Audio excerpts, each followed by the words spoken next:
Bonjour à toutes et à tous. Bienvenue dans cette 3e édition d'Intérêt public, l'émission bi-hebdomadaire du média. Pour vous, j'ai sélectionné quelques-uns des grands thèmes d'actualité que nous allons essayer de décrypter. À la une aujourd'hui, l'incontournable reconfinement.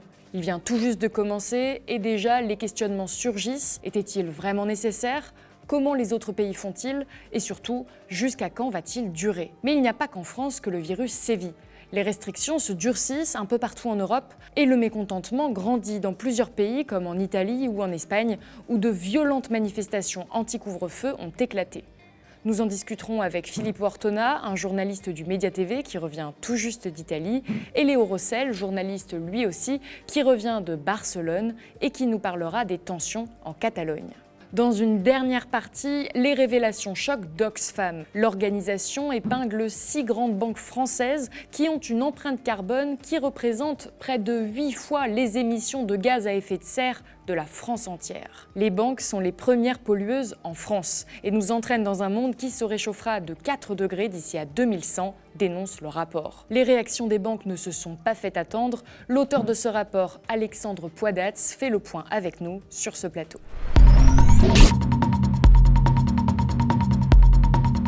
Le confinement, on l'a tous redouté. On n'a d'abord pas cru à une telle hypothèse. Puis mercredi, à la veille de l'allocution présidentielle, le gouvernement a finalement donné l'information aux journalistes dans un premier temps. Vous l'avez alors appris dans les médias, nous allions être reconfinés et vite. Un reconfinement plus souple, certes, mais seulement pour aller travailler et certainement pas pour s'amuser. Alors, ces mesures sont-elles nécessaires ? Le corps médical alertait depuis plusieurs semaines. Les soignants sont aujourd'hui presque unanimes. Reconfiner devenait urgent au vu de la situation catastrophique dans les hôpitaux. En revanche, était-il possible de faire autrement, plus tôt cette année, de ne pas en arriver à ce point de non-retour où le confinement devient la seule solution ? La question fait débat. Dans son dernier discours, Emmanuel Macron a pris grand soin d'évoquer toutes les alternatives possibles et de les démonter une par une pendant une très longue introduction où il a expliqué avoir fait tout ce qui était en son pouvoir. Pour le prouver, l'argument principal reste celui-ci. Tous les pays seraient débordés face à la deuxième vague, donc nous aussi, et c'est bien normal. Il faut reconnaître que, comme tous nos voisins, nous sommes submergés par l'accélération soudaine de l'épidémie. Nous sommes tous, en Europe, surpris par l'évolution du virus. Tous ? Pas vraiment. Dans cet article du journal Le Monde, les pays qui se sont reconfinés sont recensés. On y retrouve le Québec, une partie du Royaume-Uni et de l'Espagne, l'Irlande, la République tchèque et surtout une myriade de pays en très grande difficulté économique. Nous avons fait tout notre possible et je crois profondément que notre stratégie était, compte tenu des informations qui étaient les nôtres, la bonne. Elle fut d'ailleurs celle de tous les pays européens. En revanche, l'écrasante majorité des pays auxquels on peut aspirer à se comparer économiquement, eux, ne reconfinent pas, comme on va le voir un petit peu plus tard. Pourtant, c'est bien l'argument avancé par le gouvernement. L'argument de la comparaison avec les autres pays n'est pas nouveau. Richard Ferrand l'évoquait déjà la veille sur France Inter. L'Irlande, le Pays de Galles, est confiné, que les Allemands prennent les mêmes mesures que nous, que le président Sanchez en Espagne a également oui, on a fait le point à l'état des lieux dans le journal de 8 heures. Bon, eh bien, vous voyez bien qu'au fond, la résurgence et la fulgurance, l'accélération de la propagation de ce virus, eh bien, conduit ceux qui nous gouvernent à prendre des décisions que, évidemment, ils ne prennent pas tout à fait par plaisir. Or, il se trouve que l'Espagne n'est confinée qu'à certains endroits très précis et que l'Allemagne ne l'est pas du tout. Le correspondant du journal Le Monde l'a d'ailleurs immédiatement fait remarquer sur Twitter, accusant le président de l'Assemblée nationale de divulguer des fake news. Cette propension à se comparer à l'Allemagne notamment, qui ferait comme nous, reprise par certains médias est telle que le site Arrêt sur Image en a fait un article dédié intitulé « La France fantasme l'Allemagne ». Non. Tous les pays ne mettent pas en place des mesures aussi coercitives. Et il semble légitime de s'interroger sur ce qui aurait pu être fait, notamment en termes de tests, de mesures de distanciation, mais aussi en ce qui concerne les différents investissements dans l'hôpital public réalisés en temps de pandémie, mais nous y reviendrons plus en détail dans une prochaine émission. En Espagne et en Italie, les nouvelles mesures restrictives pour lutter contre le virus ne passent pas. Dans ces deux pays, cette semaine, des manifestations ont éclaté, parfois émaillées de heurts et de dégradations. Nous en discuterons aujourd'hui dans la rubrique Retour de terrain.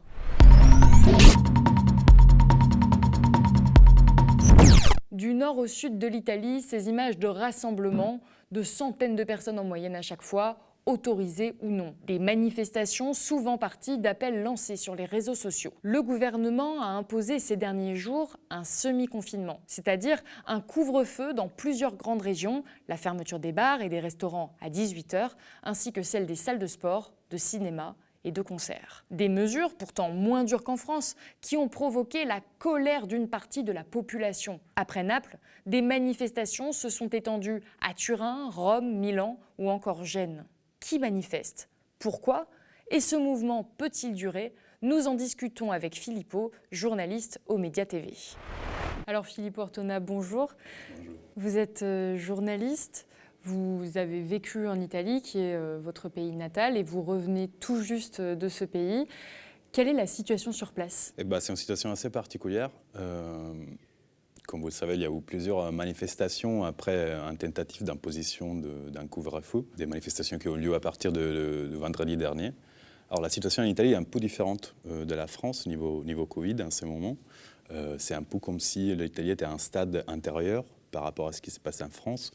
Et donc, les derniers chiffres qu'on a, c'est que maintenant, on a 25 000 cas par jour, alors qu'en France, on est plus ou moins autour de 50 000. Donc, on est à quelques semaines avant l'étape qu'on connaît maintenant en France. Et ce qui s'est passé, c'est que la semaine dernière, le gouvernement a voulu introduire de nouvelles mesures, une espèce de couvre-feu différencié selon les régions, mais notamment la fermeture des bars et restaurants à partir de 18h partout dans les pays. Et ce qui a provoqué une grande colère, comme on a vu dans les manifestations du week-end dernier. Et alors pourquoi pas avant? Parce qu'il y a déjà eu des mesures de restriction de liberté en Italie, notamment lors du premier confinement, et on avait l'impression que la population avait plutôt bien accepté ces mesures. Pourquoi cette fois-ci, ça ne passe pas? Justement, j'ai pas l'impression tant que ça ne passe pas. Je pense qu'il y a plusieurs facteurs qui rentrent en jeu. Lors du premier confinement, l'Italie a été en quelque sorte le premier pays touché en Europe, donc il y avait cet élément de nouveauté aussi qui était largement compris par la population. Mais il y a eu quand même des situations d'urgence dont la gestion n'a pas été non plus parfaite, on va dire, notamment en tout ce qui concerne les aides économiques qui ont été données par le gouvernement, comme en France, comme en Allemagne, comme dans d'autres pays en Europe. Eh bien, ces aides n'ont pas très bien marché, soit ils ont été perçus comme insuffisants, ou ils sont arrivés très en retard par rapport aux besoins des gens. Il y en a encore qui n'ont toujours pas reçu les aides du premier confinement. Est-ce qu'on peut parler d'un réel mouvement social, ou est-ce que c'est des petites manifestations comme ça, anecdotiques? Qui sont les gens qui manifestent réellement en Italie? Je ne sais pas si on peut vraiment parler d'un mouvement social. Sans doute, ce n'est pas un mouvement organisé qui a des revendications claires ou uniformes même. Cependant, c'est un mouvement qui s'est produit dans plusieurs villes. Donc on parle de Milan, on parle de toutes les villes les plus importantes, donc Naples, Rome, Turin, Milan. Mais il y a eu des manifestations à Gênes, à Palerme, mais dans d'autres villes aussi plus petites. Et d'après ce que j'ai pu lire et d'après mes sources aussi, c'est que dans toutes les manifestations, il y avait deux composantes assez différentes entre elles. Les peuples des petits commerçants ou des propriétaires des restaurants et des bars. Et une jeunesse très précarisée, qui vit dans une grande précarité, qui est aussi peut-être travaille aussi dans l'économie informelle et qui donc subit cette épidémie et notamment les conséquences économiques de l'épidémie, les subit en plein gueule et qui a moins de chances d'accéder aux aides, même ceux qui ont été introduits par les gouvernements. Et donc il y avait ces deux types de rages qui sans doute ont des points en commun, mais ont aussi des points de divergence, c'est-à-dire plutôt les petits commerçants, plutôt une jeunesse très précarisée et très enragée. Et pourtant, le gouvernement, comme vous l'avez mentionné, a a expliqué qu'il allait donner encore de nouvelles aides à la population la partie de la population qui est la plus touchée par ces nouvelles mesures restrictives. C'est pas suffisant, les aides sont pas suffisantes. Pourquoi les gens sortent dans les rues et sont à ce point mécontents? Est-ce qu'ils n'ont pas assez aujourd'hui pour vivre? Alors la première éruption, on va dire, de violence a été ce week-end à Naples, mais ça a été vite suivi par d'autres villes et c'était correspondant à l'annonce du couvre-feu à Naples. Et les gens protestaient aussi pour une gestion. Il y avait plusieurs revendications qui étaient dans la place, c'est-à-dire il y avait une critique de la gestion du gouvernement après le confinement, comme à dire qu'est-ce que vous avez fait pendant tous ces mois pour qu'on doit à nouveau subir alors que vous n'avez pas investi dans les hôpitaux, vous n'avez pas fait un certain nombre de trucs, comme aussi on peut entendre ces mêmes discours en France. Mais il y avait aussi vraiment, par exemple, il y avait la présence des syndicats de base, des syndicats d'extrême gauche, il y avait des organisations d'extrême gauche qui étaient à Naples et qui ont manifesté à Naples et qui demandaient justement que les gens puissent accéder aux aides, notamment les gens qui sont plus dans la précarité, qui n'ont pas réussi à toucher les aides ou qui ne rentrent pas dans la catégorie des aides du gouvernement. Ce qui s'est passé par la suite, c'est que c'est la nouvelle de cette semaine. Mardi, le gouvernement a introduit un nouveau décret qui élargit les aides du gouvernement, et notamment envers les petits commerçants et ce type de secteurs de auto-entrepreneurs ou micro-entrepreneurs qui sont susceptibles d'être plus touchés par la fermeture des activités commerciales. Mais aujourd'hui, en Italie, toutes les personnes qui sont dans le besoin n'ont pas nécessairement accès aux aides. Il y a eu ces problèmes déjà lors du premier confinement, c'est-à-dire que comme le marché du travail italien est un marché extrêmement précarisé par rapport au marché du travail français, c'est un marché extrêmement fragmenté aussi, et donc il y a toute une série de situations d'extrême vulnérabilité qui n'ont pas été favorisées par l'épidémie du Covid, par la fermeture, par le confinement et par le fait que les aides n'étaient peut-être pas structurées de la façon la plus optimale et par les retards aussi des aides.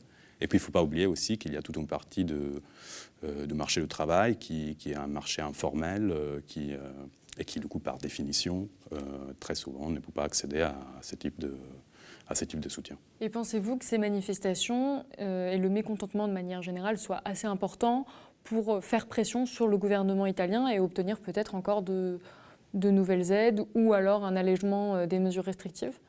Oui, il y a une dialectique là particulière, c'est-à-dire que l'Italie est aussi un pays régionaliste, donc beaucoup plus similaire à l'Allemagne dans cet aspect que la France. Et donc il y a aussi un pouvoir intermédiaire entre le gouvernement et les gens qui sont les régions.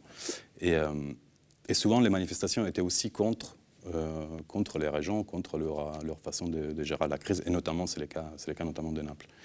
Et moi je pense personnellement que ce qui est très important, c'était pas des manifestations très nombreuses où il y avait beaucoup de monde, mais il y avait quand même des centaines de personnes par manifestation, ce qui n'est quand même pas rien. Elles étaient violentes. Elles étaient violentes et il y avait cette dynamique plusieurs personnes que j'ai pu avoir m'ont parlé des gilets jaunes. C'est-à-dire il y avait ces moments un peu de mix entre différentes tendances, différentes couches de la population peut-être que traditionnellement ce n'est pas des couches qui ont des intérêts communs tout le temps, mais qu'à ces moments-là précis, étaient dans la même rue, étaient dans la même place et partageaient des revendications communes, notamment la demande d'avoir plus d'aide, d'avoir plus de soutien et de réfléchir. Il y a aussi, par exemple, on avait des syndicats qui lançaient des mots d'ordre par rapport à ce qu'on doit considérer comme travail indispensable, ce qui est un travail non essentiel, et avec tout ce qui va avec. Et donc, c'est un moment très particulier qui va sans doute continuer, dont la taille n'est pas... Je pense qu'il est difficile de faire des prévisions en ces moments, mais sans doute c'est un moment assez important pour les mouvements sociaux en Italie. Merci beaucoup d'être venu nous éclairer sur la situation en Italie. Il n'y a pas qu'en Italie que le mécontentement grandit. En Espagne aussi, et notamment en Catalogne, où les manifestations se multiplient depuis le 16 octobre dernier. Ce mouvement est-il comparable avec ce qu'il se passe en Italie ? Et qui sont ces manifestants qui bravent les autorités ? Sur notre plateau, Léo Rossel, journaliste spécialiste de la Catalogne, vient faire le point. Léo Rossel, bonjour. Vous êtes journaliste aux médias Le Vent se lève. Vous êtes vous-même catalan. Vous vous êtes très récemment rendu à Barcelone. Et aujourd'hui, vous allez nous parler de la situation sur place avec les nouvelles mesures restrictives qui ont été mises en place par la Catalogne. Alors, Pourquoi ces manifestations ont-elles éclaté récemment? Est-ce que c'est un mouvement d'ampleur ou est-ce que c'est des petites manifestations anecdotiques? Écoutez, un mouvement d'ampleur, je ne pense pas qu'on puisse le dire, étant donné que ce sont à chaque fois quelques centaines de manifestants. Néanmoins, je pense qu'elles traduisent aussi un certain état d'esprit, une certaine angoisse, une inquiétude du lendemain chez un certain nombre de personnes en fait, en Catalogne qui sont très affectées économiquement par les mesures qui sont prises donc, de distanciation sociale et dont l'activité est vraiment menacée de ce point de vue-là. On a vu que c'était des manifestations qui pouvaient être plutôt violentes. Quel est le profil des manifestants aujourd'hui, le profil type de la personne qui sort dans la rue pour protester contre ces nouvelles mesures? Je pense qu'on peut identifier 3 profils types dans ces mobilisations. Tout d'abord, il y a un certain nombre de professionnels de l'hôtellerie, de la restauration, des petits patrons tout simplement de bars, de restaurants, d'hôtels et de discothèques. La vie nocturne étant très importante à Barcelone. Et donc, eux sont vraiment là pour témoigner de leur inquiétude par rapport aux mesures qui ont été prises et tout simplement parce qu'ils sentent que les répercussions économiques de cette crise sanitaire mèneront inéluctablement à la fermeture de leur activité. Du coup, par rapport à ces professionnels de l'hôtellerie et de la restauration, ils remarquent également qu'il n'y a pas vraiment de mesures de prise de la part du gouvernement pour garantir un salaire de substitution, un revenu de substitution pour leur activité. Le deuxième profil type, donc, ce sont les professionnels de santé et en particulier les médecins du système de santé public catalan. Il y a eu très récemment une grève générale dans ce secteur avec plus de 85% des professionnels qui l'ont suivi. Alors évidemment, ils ont continué à exercer ce jour-là. C'était une grève comme qui dirait symbolique, mais ça témoigne bien donc de leur inquiétude et de leur demande de moyens. Et enfin, le dernier profil type de manifestants, issus de la société civile, on pourrait dire, ce sont des manifestants assez traditionnellement marqués à gauche, voire à l'extrême gauche, en fait, indépendantistes catalanes, qui, eux, insistent donc sur la nécessité de renforcer les moyens des services publics, en particulier des services sanitaires, de l'éducation, et également d'interdire les licenciements abusifs, par exemple. Donc on voit bien qu'il y a des nouvelles restrictions qui sont imposées, mais en Espagne, il y a cette particularité d'avoir des provinces qui ont énormément de pouvoir. Aujourd'hui, dans le cadre de la crise sanitaire, qui prend vraiment les décisions sur ce que peuvent ou ne peuvent pas faire certains citoyens dans certaines localités? Alors tout à fait, le processus de prise de décision dans ce champ-là est particulier en Espagne du fait de la Constitution espagnole. Et en fait, l'État central donne certaines indications. Par exemple, ils ont décrété récemment l'état d'urgence sanitaire. Néanmoins, les mesures concrètes sont prises à l'échelle des communautés autonomes, de ce qu'on pourrait appeler les régions. Et justement, la Catalogne fait figure en fait de modèle, on va dire, de prise de décision à la fois précoce et très stricte, justement, ce qui est une particularité par rapport à ses autres voisins. Notamment, donc, dès la mi-octobre, ils ont mis en place la fermeture des bars et des restaurants, justement ceux contre quoi manifestaient un certain nombre de professionnels de l'hôtellerie et de la restauration. Ensuite, le 25 octobre dernier, ils ont mis en place un couvre-feu, cobre-foc, comme on dit là-bas, ou toque de queda, qui lui-même a été suivi d'un certain nombre de manifestations et d'émeutes particulièrement violentes. Et enfin, aujourd'hui, un certain nombre de nouvelles mesures ont été mises en place. J'en parlais hier avec Hernán Vargas, qui est épidémiologiste à l'Agence de santé publique de Barcelone. Et il me disait que l'un des scénarios préférés, en tout cas, était à la fois un confinement périmétrique donc, pour la semaine, c'est-à-dire très concrètement que personne ne peut rentrer ou sortir de Catalogne la semaine, et le week-end, un confinement plus strict, total, ce qui permet donc, en quelque sorte, aux écoles de rester ouvertes, ce qui était très important dans les revendications des professeurs.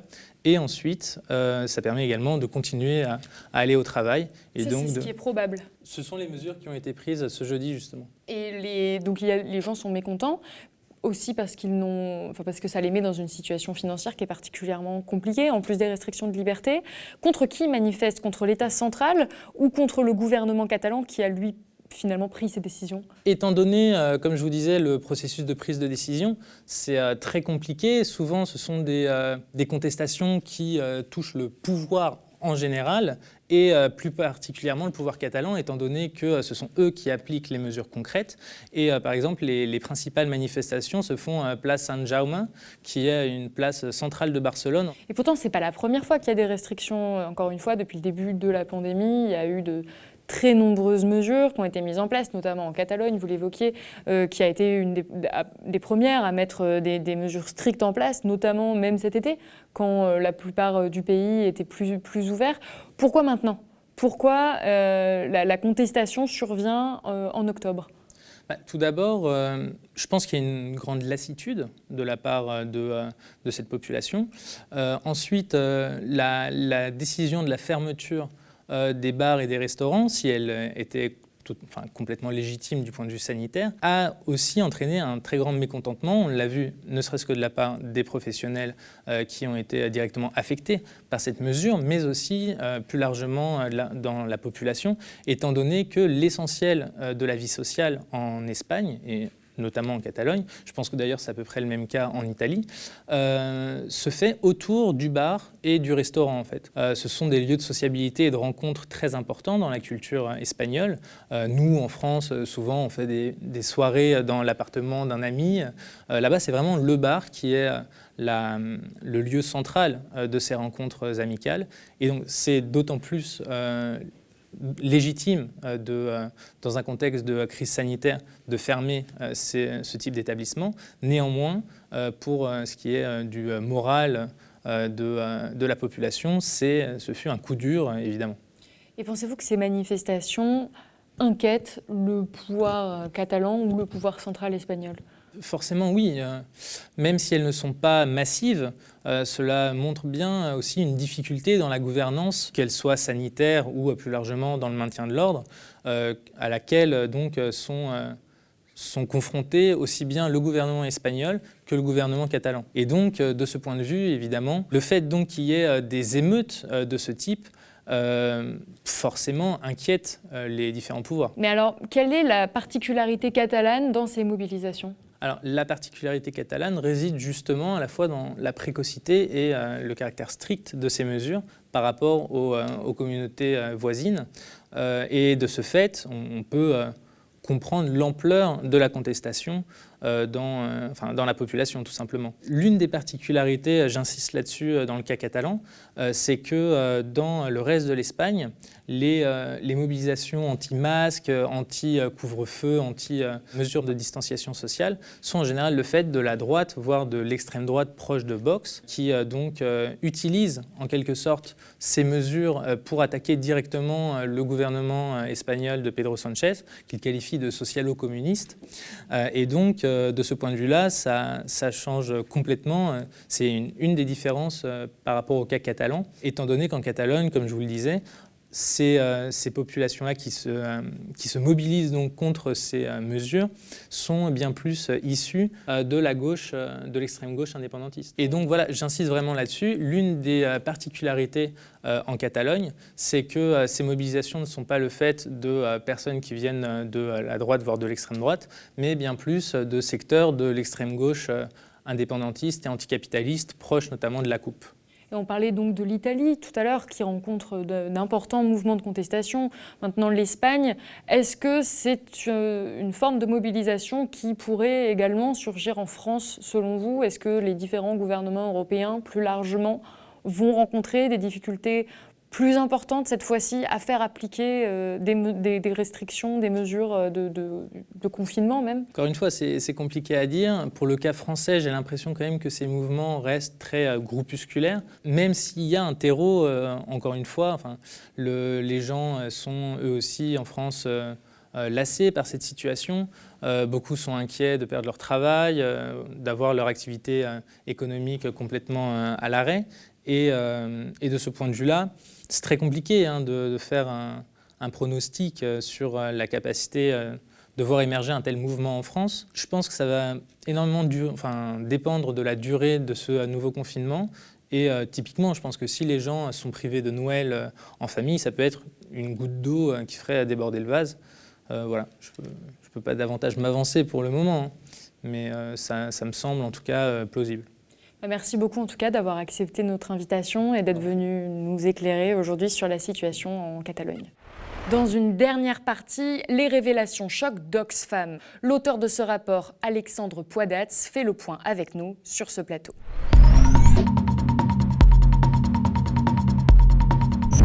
Savez-vous comment vous polluez le plus ? Ce qui pollue plus que toute votre consommation d'eau, d'électricité ou vos transports cumulés, c'est l'argent que vous mettez à la banque. C'est le constat d'Oxfam France dans son dernier rapport qui analyse la température et les émissions de gaz à effet de serre en lien direct avec les activités des 6 principales banques françaises. En cause, BNP Paribas, le Crédit Agricole, la Société Générale, la Banque Populaire Caisse d'Épargne, le Crédit Mutuel et la Banque Postale. Ces banques ont une empreinte carbone qui représente près de 8 fois les émissions de gaz à effet de serre dans la France entière. Le constat est sans appel, les banques n'ont pas pris de mesures suffisantes pour respecter l'objectif de limiter le réchauffement de la planète à plus 1,5 degré inscrit dans l'accord de Paris. Elles nous amènent au contraire sur une trajectoire de plus de 4 degrés d'ici à 2100. Comment les banques polluent-elles et pourquoi leur responsabilité dans le réchauffement climatique est-elle encore si méconnue ? Pour en discuter, nous accueillons l'auteur du rapport, Alexandre Poidatz, chargé de plaidoyer finance et climat à Oxfam. Alexandre, bonjour et merci beaucoup d'avoir accepté notre invitation. Quand on pense pollution, on pense souvent à des grandes multinationales pétrolières par exemple, mais plus rarement aux banques. Alors est-ce que vous pourriez nous expliquer concrètement comment est-ce que les banques polluent ? Ce n'est effectivement pas intuitif de dire que les banques polluent. Ce qu'il faut savoir, c'est qu'on a tous un compte en banque. On a tous un compte dans une banque française ou dans une banque internationale. Mais qu'est-ce que fait la banque de cet argent ? La banque va utiliser l'argent pour faire des prêts ou pour investir sur les marchés financiers, auprès notamment de grandes entreprises. Et ces grandes entreprises, elles, vont avoir des activités polluantes. Elles vont par exemple ouvrir des nouveaux projets de pétrole ou de gaz, elles vont ouvrir des projets de gaz de schiste aux États-Unis, elles vont pratiquer la déforestation. Mais derrière toutes ces entreprises qui polluent, il y a évidemment des financements. Et ces financements sont réalisés par les banques, notamment les banques françaises, avec notre argent. De quel montant on parle ? Quel est l'impact des banques aujourd'hui sur le climat en France ? Alors, l'empreinte carbone des banques françaises est équivalent à 8 fois les émissions de gaz à effet de serre du territoire français. Ça veut dire que les émissions de gaz à effet de serre issues des activités de prêts, d'investissement des banques auprès des entreprises et aussi un peu des particuliers, mais c'est très minime. Ça représente 8 fois les émissions qu'on émet tous en tant que citoyens français par an. C'est considérable et ça fait un peu froid dans le dos en même temps que ça fait exploser le thermomètre. Et comment vous avez fait pour en arriver à ces chiffres-là ? Quels sont les chiffres que vous avez comparés ? Alors, on a utilisé les données d'un cabinet de recherche et de conseil qui s'appelle Carbone 4, qui est spécialiste dans le calcul de l'empreinte carbone des entreprises et des banques, qui conseille même certaines entreprises et certaines banques. Et on a collecté ces données et on les a mis en évidence des comparaisons avec les émissions de gaz à effet de serre de la France. Et ce qu'on constate, c'est que si les 6 banques françaises, parce que là on parle de 6 banques françaises, continuent de financer l'économie telle qu'elle est aujourd'hui, continuent de le faire tel qu'elles le font aujourd'hui, elles nous conduisent à un monde à plus de 4 degrés. Qu'est-ce que ça veut dire, un monde à plus de 4 degrés ? Ça veut dire qu'il y aurait des conséquences dramatiques en France comme à l'international. En France, un monde à plus 4 degrés, c'est des feux de forêt qui risquent d'augmenter de plus de 40% par an. Ce sont des inondations qui interviendraient plus de 5 fois par an à Bayonne ou à Nantes. Et c'est des pics et des vagues de chaleur en région parisienne qui passeraient de 7 jours aujourd'hui à près de 90 jours dans un monde à plus de 4 degrés. 90 jours par an. 90 jours par an. Et alors, les banques françaises se sont pourtant toutes engagées publiquement à être alignées avec l'accord de Paris en 2015. Qu'en est-il de cet engagement aujourd'hui ? Depuis 2015, donc depuis 5 ans, elles ont toutes dit, elles ont toutes un peu verdi leur image en disant « on va s'aligner avec l'accord de Paris ». Alors elles ont dit « on va le faire dans le futur ». Et c'est pour ça qu'on a calculé la trajectoire climatique, la température de chaque banque. On n'a pas regardé qu'une photographie aujourd'hui de l'empreinte carbone, des émissions qu'elles réalisent aujourd'hui. On a aussi regardé, avec les engagements qu'elles disent aujourd'hui, qu'elles font aujourd'hui, leur politique d'aujourd'hui, vers quel monde ça nous emmène et vers quel monde elles nous emmènent. Et est-ce que c'est suffisant pour nous emmener dans un monde qui est en dessous de 2 degrés, pour réaliser la transition écologique ? Alors il faut dire que depuis 5 ans, elles ont pris des engagements. sur le charbon, par exemple. Et aujourd'hui, on peut dire que les banques françaises sont plutôt des bons élèves sur le charbon, mais elles ont attendu 5 ans après l'accord de Paris. Est-ce qu'elles les ont pris d'elles-mêmes, leurs engagements ? Alors, en réalité, elles ont pris ces engagements sous la pression à la fois des ONG et aussi du gouvernement. En 2018, lors de la journée de la finance verte, les ONG avaient publié un rapport, dont Oxfam, qui montrait que sur 10 euros de financement dans le secteur de l'énergie, les banques françaises financent 7 euros dans les fossiles, 2 dans les renouvelables et 1 dans le nucléaire. Suite à cela, Bruno Le Maire avait demandé aux banques françaises de sortir du charbon. Alors, c'était juste le ministre demandait uniquement de l'autorégulation, demandait des engagements volontaires. On aurait préféré une régulation plus stricte, que l'État puisse faire son rôle de régulateur. Mais le constat est là, c'est que 2 ans plus tard, ça a quand même mis 2 ans, mais 2 ans plus tard, elles ont toutes pris des engagements pour sortir du charbon et pour ne plus financer des entreprises dans le charbon. Et aujourd'hui, elles continuent à financer des énergies fossiles et certaines entreprises, vous pensez à des noms en particulier d'entreprises qui seraient financées par ces banques ? Oui, les banques françaises continuent de financer des grosses majors pétrolières ou gazières, donc continuent de financer les énergies fossiles. Depuis la COP 21, donc depuis 5 ans, depuis cet engagement de dire on va s'aligner avec l'accord de Paris, elles ont injecté près de 200 milliards d'euros dans ces énergies fossiles. Très concrètement, ça veut dire que toutes les banques françaises continuent de financer des majors comme Total, Total qui exploite et continue à exploiter des ressources de pétrole et de gaz et qui nous emmène à un monde à plus de 1,5 degré. 1,5 degré, c'est ce qui est conseillé par les scientifiques, de ne pas dépasser cette température de 1,5 degré. Les banques françaises continuent également de financer des entreprises comme Vallourec. Vallourec, c'est une entreprise qui va être active dans le pétrole et le gaz de schiste aux États-Unis. Et elle continue aussi de financer des entreprises qui vont, par exemple, contribuer à la déforestation en Amazonie. Et alors, vous venez de l'énoncer, ces banques polluent, ont une implication directe dans le réchauffement climatique, mais comment elles pourraient faire pour moins polluer ? Quelles sont les initiatives qu'elles pourraient prendre, par exemple, pour continuer quand même à survivre en tant que banque, tout en polluant moins ? Alors, les banques françaises, de plus en plus, financent les énergies renouvelables, les énergies vertes. Et c'est bien, il faut le saluer. Et elles augmentent de plus en plus leur financement. Mais c'est intéressant de mettre en parallèle leur financement vert avec leur financement brun, ou dans les fossiles, si vous voulez. Et elles ne sont pas transparentes sur leur financement dans les fossiles. Quand nous, on regarde leur financement dans les fossiles, c'est beaucoup plus que leur financement dans les renouvelables. Donc ce qu'il faut faire, c'est qu'elles réorientent leur financement, qu'elles réorientent leurs prêts des entreprises comme Total ou des entreprises comme Vallourec, qui ne sont pas du tout dans une démarche de transition écologique, vers des entreprises qui sont vertes, qui font l'économie de demain, si vous voulez, mais aussi des entreprises qui auraient des plans de sortie de ces énergies ou des entreprises qui s'engagent dans une démarche de transition climatique, dans une démarche de transition écologique, avec une reconversion de leurs salariés aussi derrière. Et alors, Bruno Le Maire, le ministre de l'économie, et Emmanuel Macron ont appelé les entreprises à plusieurs reprises à mieux faire, à faire des efforts en matière d'écologie. Cela montre finalement qu'ils ont conscience du problème et pourtant ils ne mettent pas de contraintes réelles en place. Pourquoi ? Alors oui, je vais reprendre une citation de Bruno Le Maire, la finance sera verte ou elle ne sera pas.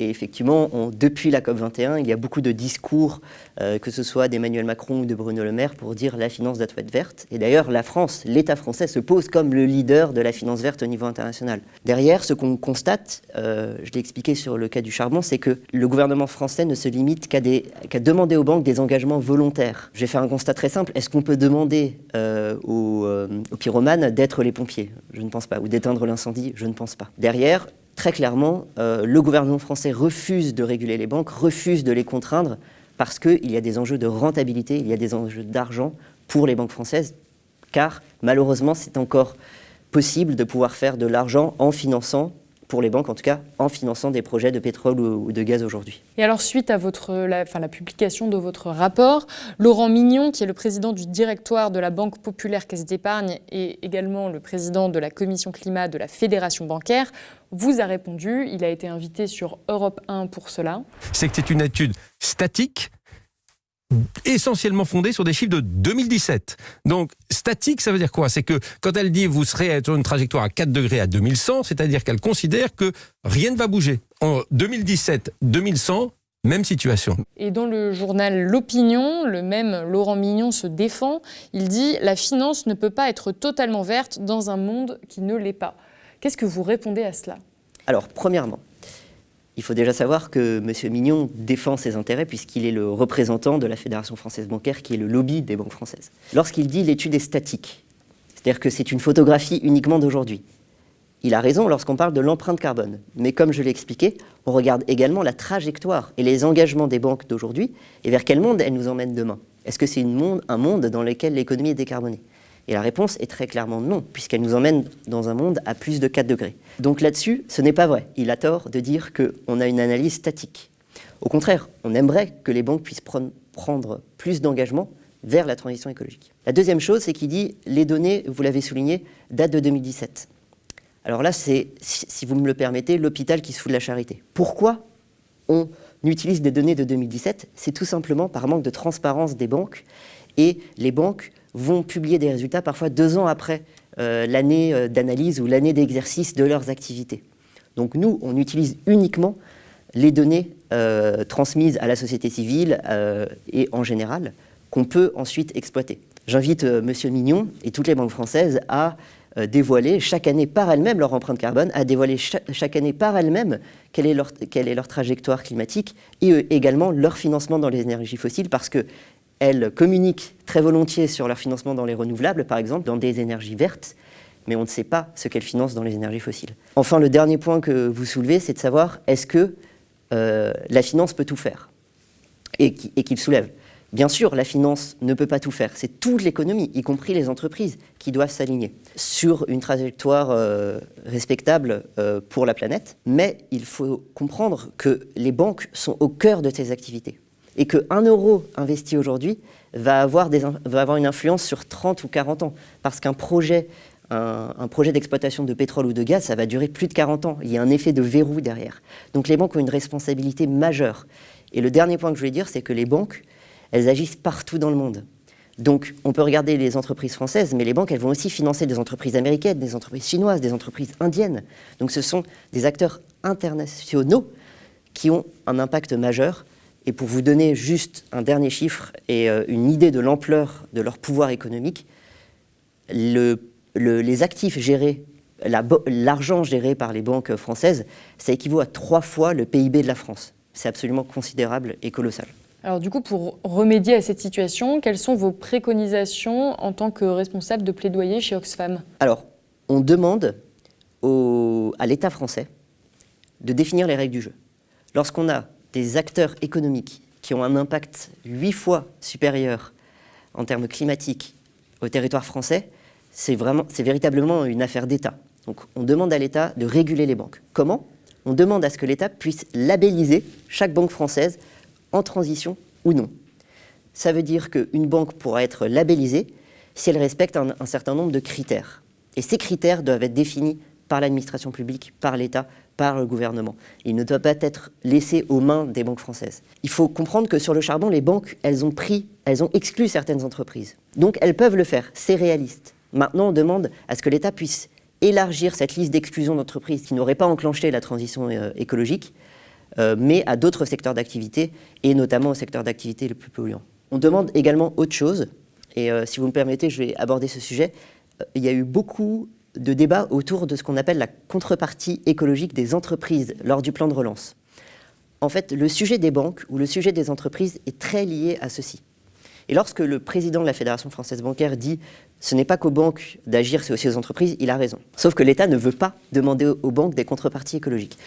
Cela fait plusieurs semaines et plusieurs mois, même depuis avril, que les ONG, y compris Oxfam, demandent à l'État de contraindre les entreprises qui recevraient de l'argent public, de nos impôts, pour relancer l'économie, pour survenir à la crise et faire face à la crise économique actuelle, à s'engager, à être aligné avec l'accord de Paris, à s'engager dans des trajectoires climatiques et dans une transition écologique qui respecte la planète.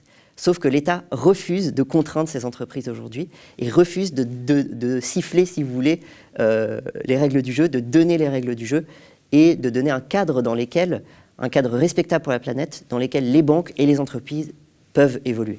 Merci beaucoup. Merci d'être venu et d'avoir répondu à mes questions. Merci à vous. C'est la fin de cette 3e édition de l'émission d'intérêt public. N'hésitez pas à nous faire des retours en commentaire et à mettre un pouce bleu si vous avez apprécié cette émission. Si vous le pouvez, devenez sociaux ou donateurs du média. Et moi, je vous dis à bientôt.